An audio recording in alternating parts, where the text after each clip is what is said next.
नमस्कार, स्वागत है आपका चमत्कारी टोटके चैनल पर। दोस्तों, क्या आपने कभी सोचा है कि मृत्यु के बाद आत्मा के साथ क्या होता है? क्या आत्मा अपने शरीर को देख सकती है? क्या उसे अपने परिवार का रोना दिखाई देता है? गरुड़ पुराण में भगवान विष्णु ने स्वयं गरुड़ जी को मृत्यु के बाद आत्मा की यात्रा के बारे में विस्तार से बताया है। आज की इस वीडियो में हम उसी शास्त्रीय वर्णन को समझेंगे। ये वीडियो किसी को डराने के लिए नहीं है, बल्कि सनातन धर्म के ग्रंथों में वर्णित शिक्षाओं को जानने के उद्देश्य से बनाई गई है। तो आइए शुरुआत करते हैं। पहले अध्याय में है मृत्यु का क्षण। गरुड़ पुराण के अनुसार जब किसी व्यक्ति की आयु पूर्ण हो जाती है, तब उसके प्राण धीरे धीरे शरीर से अलग होने लगते हैं। शास्त्रों में बताया गया है कि उस समय व्यक्ति अपने पूरे जीवन की अनेक स्मृतियों को अनुभव कर सकता है। इसके बाद आत्मा शरीर से अलग हो जाती है। अब शरीर वहीं रहता है, लेकिन चेतना उससे अलग हो चुकी होती है। इसी कारण सनातन परंपरा में शरीर के प्रति सम्मान और अंतिम संस्कार का विशेष महत्व माना गया है। दूसरे अध्याय में है क्या आत्मा अपने परिवार को देखती है।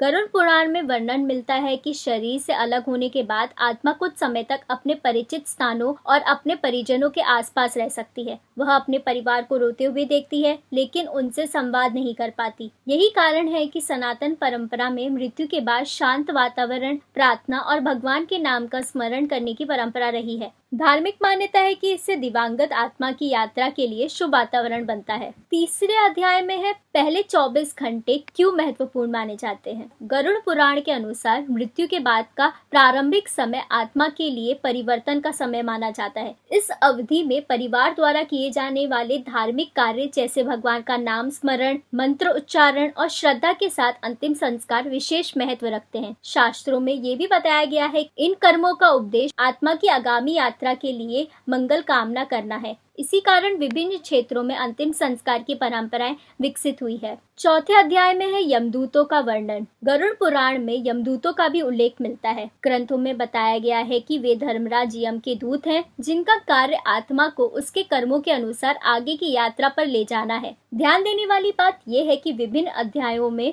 उनका वर्णन प्रतीकात्मक और धार्मिक संदर्भ में मिलता है। इसका उद्देश्य मनुष्य को अपने कर्मों के प्रति सजग करना है, न कि केवल भय उत्पन्न करना। और 5वें अध्याय में है इस शिक्षा का वास्तविक संदेश। गरुड़ पुराण केवल मृत्यु का वर्णन नहीं करता, उसका मुख्य संदेश है कि मनुष्य को जीवन में सत्य, दया, सेवा, दान और भगवान के स्मरण का मार्ग अपनाना चाहिए। शास्त्र बताते हैं कि अच्छे कर्म, सदाचार और ईश्वर भक्ति मनुष्य के जीवन को सार्थक बनाते हैं। इसीलिए गरुड़ पुराण का उपदेश भय पैदा करना नहीं, बल्कि धर्ममय जीवन जीने की प्रेरणा देना है। तो दोस्तों, आज हमने गरुड़ पुराण में वर्णित मृत्यु के बाद पहले चरण की यात्रा के बारे में जाना। यदि आप चाहते हैं कि अगले भाग में हम जाने कि गरुड़ पुराण के अनुसार मृत्यु के बाद 13 दिनों तक आत्मा की यात्रा का क्या वर्णन मिलता है, तो कमेंट में पार्ट 2 जरूर लिखें। यदि ये जानकारी आपको उपयोगी लगी हो तो वीडियो को लाइक करें, शेयर करें और चैनल को सब्सक्राइब करना ना भूलें।